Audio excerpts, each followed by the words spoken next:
வணக்கம், நலம் தானா விவர்ஸ். இன்னைக்கு கேவுரு மாவு அடை செய்ய போறோம்.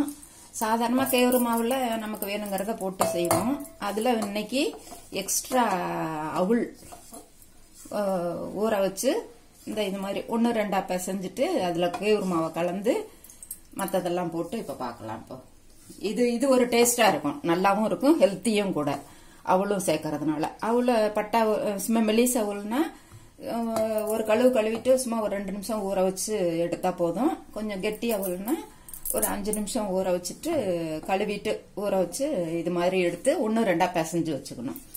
இதுல நான் ஒரு கப்புக்கு அரை கப்பு அளவுக்கு, அரை கப்பை விட கொஞ்சம் கம்மியா போடலாம், அரை கப்பு அளவுக்கு அவள் போடலாம். இது இப்போ கேவுரு மாவு போட்டாச்சு. இதுல ஏற்கனவே அந்த அவளை மட்டும் 1-2 பிசைஞ்சு வச்சுட்டேன். இதுக்கு வேணுங்கிற உப்பு, கருவேப்பிலை கிள்ளி போட்டுக்கணும். அது கருவேப்பிலை இல்லாததுனால நான் எப்பொழுதும் பொடி கொஞ்சம் வறுத்து வச்சிருப்பேன், இல்லைன்னா பச்சையா காய வச்சு, அதனால கருவேப்பிலை பொடி கொஞ்சம் போட்டுக்கிட்டேன். பெருங்காயம், இஞ்சியும் போட்டுக்கலாம் நமக்கு வேணும்னா. இதுல தேங்காய் இன்னும் கொஞ்சம் போடலாம், திருவுனது இவ்வளவுதான் இருந்தது, அதனால இதை போட்டாச்சு. இதுல நமக்கு வேணுங்கிறது இதெல்லாம் சேர்த்துக்கலாம். பச்சை மிளகாய் பொடியா அரிஞ்சு இதை வச்சிருக்கேன். வெங்காயம், கொத்தமல்லி, கோசு நமக்கு வேணுங்கிற அளவு போட்டுக்கலாம். ஓரளவுக்கு நம்ம பிசைஞ்சு பார்த்தோம்னா தெரியும் நமக்கு. அது கேரட் வேணும்னா பீட்ரூட் கூட இதுல போட்டுக்கிட்டோம்னா கலராகவும் இருக்கும், உடம்புக்கும் செட்டா இருக்கும். முதல்ல இதுல எல்லா பக்கமும் படுறாப்புல பிசைஞ்சுக்கலாம்.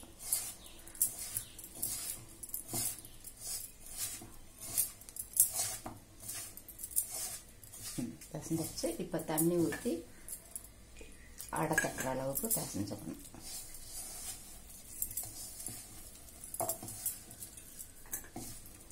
இந்த கேவுரு மாவை கூட ஒரு ஆவியில வேக வச்சு எடுத்து வச்சுக்கிட்டோம்னா கூட நமக்கு அடுப்புல செய்யறதுக்கு, அதாவது வெந்திருச்சா வேகலையானும் நமக்கு சந்தேகப்படுறதுக்கு அவசியம் இல்லை.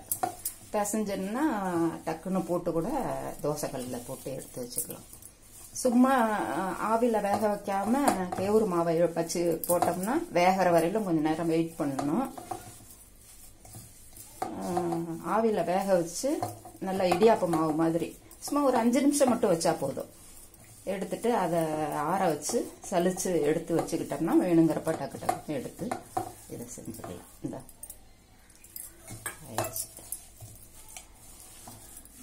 அடுப்புல கல்லு காஞ்சி சைட்ல ஸ்டவ்ல காஞ்சிட்டு எண்ணெய் ஊற்றிக்கலாம்.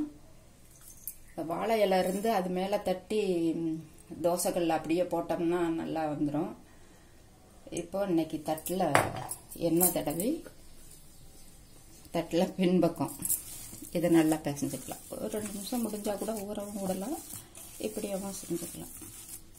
நமக்கு வேணுங்கிற சைஸுக்கு நல்லா பெருசா கூட செஞ்சுக்கலாம். நான் கொஞ்சம் சின்ன சின்னதாக செய்ய போறேன்.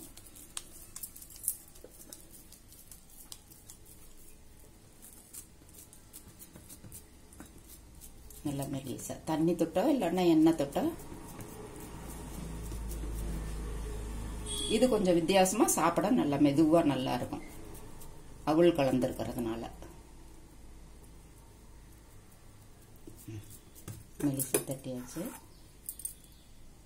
இப்ப கொஞ்சம் எடுக்கிறதுனா கொஞ்சம் கஷ்டமா இருக்கும், அதனால அப்படியே வச்சு கூட ஒரு 1/2 நிமிஷம் விட்டுட்டு தோசைக்கல்ல எண்ணெய் தடவி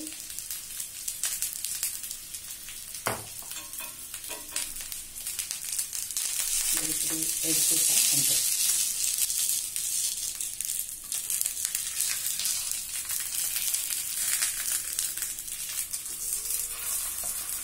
தோசைக்கல்லையும் வச்சு தட்டலாம். சூடு தாங்குச்சுன்னா தோசைக்கல்லையே கூட டக்குன்னு வச்சு தட்டிடுவோம். கை சூடு தாங்குச்சுன்னா நம்ம தாங்க இது மாதிரி செஞ்சு போட்டுக்கலாம். அனலை சின்னதா வச்சுட்டு தண்ணியை தொட்டு அப்படியே கூட தோசைக்கல்லையே கூட டைரக்டா செஞ்சுக்கலாம். இதுக்கு நல்லெண்ணெய் இல்லைன்னா நெய் அது ஊத்துனா கேவுரு மாவுக்கு நல்லா இருக்கும், உடம்புக்கும் நல்லது. பொதுவா கேவுரு களிக்கெல்லாம் கூட நல்லெண்ணெய் ஊற்றி சாப்பிடுவாங்க. நெய்யும் காம்பினேஷன் நல்லா இருக்கும். அடுத்ததுக்கு நெய் ஊற்றுறேன். சிம்மில் வச்சு கொஞ்சம் சவக்க விட்டு எடுத்து சாப்பிட வேண்டியது. நமக்கு காய்கறி நமக்கு வேணுங்கிற அளவுக்கு இதில் மிக்ஸ் பண்ணிக்கலாம். அதுக்குன்னு மாவை விட ரொம்ப மீறியும் இருக்கக்கூடாது. இது பாதி அது பாதி இருந்தால் கூட நமக்கு உடம்பு காலையில் டிஃபனுக்கு இது ரொம்ப நல்லது, ஹெல்த்தியானதும் வேற. நீங்களும் செஞ்சு பார்த்துட்டு சொல்லுங்க. அவள் டேஸ்ட் இது கொஞ்சம் வித்தியாசமா இருக்கும், அவ்வளவுதான். அதுக்காக தான் அவள் கலந்தது.